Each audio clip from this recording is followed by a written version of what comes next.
Hello, entrepreneurs. It's another day of opportunity. Welcome to Your News Biz with me, James Briner, where we talk about the people creating the news media of the future. You all know how tough it is to start and run a business, and I hope this episode can help you. Our opportunity today is to learn how running a newsroom is like improv comedy and lots of other high-pressure creative activities.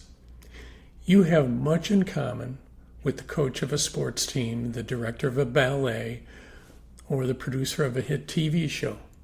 The issues are the same: motivating people, encouraging creativity, developing people's talent to its highest level, maintaining the discipline to meet deadlines and stay within a budget, and to continually surprise your fans.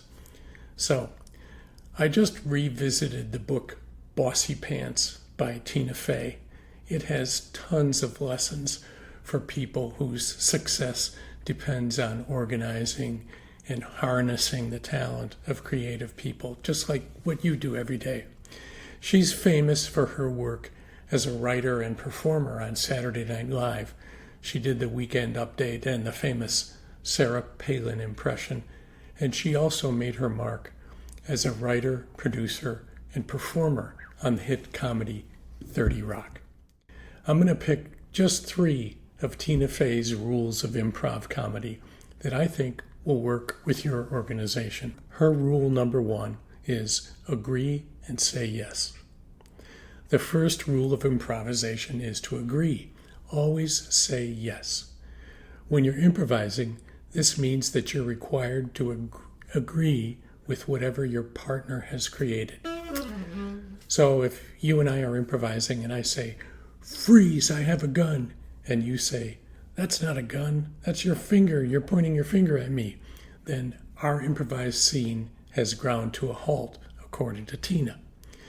But if I say, "Freeze, I have a gun," and you say, "The gun I gave you for Christmas, you creep," then we've started a scene because we have agreed that my finger is in fact a Christmas gun. So start with a yes and see where that takes you.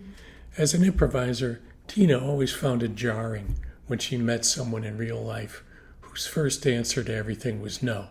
"No, we can't do that. We've tried it, it doesn't work. No, it's not in the budget." So what kind of a way is that to live? I couldn't agree more. I have to admit, though, when I was just starting out as a manager, I was what you might call a no-sayer.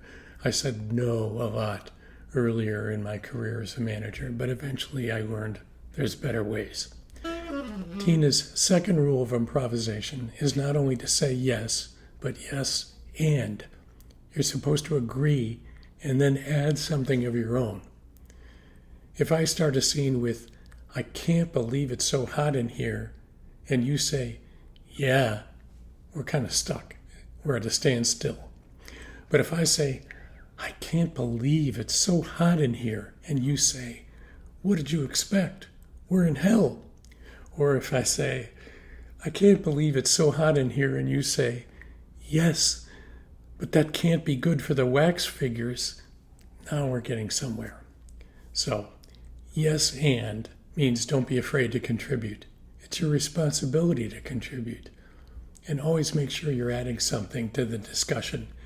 Your initiations, your input are worthwhile. Tina's third rule is there are no mistakes, only opportunities. She says, if I start a scene as what I think very clearly is a cop riding a bicycle, but you think I'm a hamster in a hamster wheel, then guess what? Now I'm a hamster in a hamster wheel. I'm not going to go into everything to explain that it was really supposed to be a bike. Who knows? Maybe I'll end up being a police hamster who's been put on a hamster wheel duty because I'm too much of a loose cannon in the field. In improv, there are no mistakes, only beautiful, happy accidents. I agree with Tina, and this has applications in a newsroom and other creative activities, I think. As the boss, you should create an environment where mistakes are learned from, not dwelt upon. The easiest way to do that is to focus on the future. You could say, all right, we got beat on that story. What can we do to beat our competitors next time or to avoid getting beat again? Be optimistic, be upbeat. People will love to work with you if you have that kind of an attitude. The improv rule of say yes is, in my opinion, also very good advice for your career. At several different points in my career, a boss or mentor suggested that I take on a project for which I had no experience.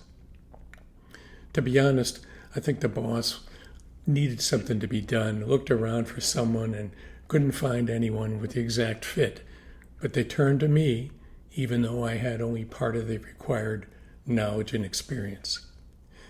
My advice, if you're in that kind of situation, is say yes if it's something that interests you. Your bosses are telling you that they have confidence that you'll be able to figure it out, and make sure that your bosses give you the support you'll need to survive and thrive in this unknown territory. I got many opportunities this way, and to be honest, one of them came close to disaster. When I came through that near disaster, the new knowledge and experience I got opened up all kinds of opportunities for me over the next dozen years or so. So I'm glad I said yes. If you liked this episode, please share it. And if you have suggestions of media entrepreneurs you'd like me to interview or topics you'd like me to cover, please send me an email at jamesbriner@gmail.com.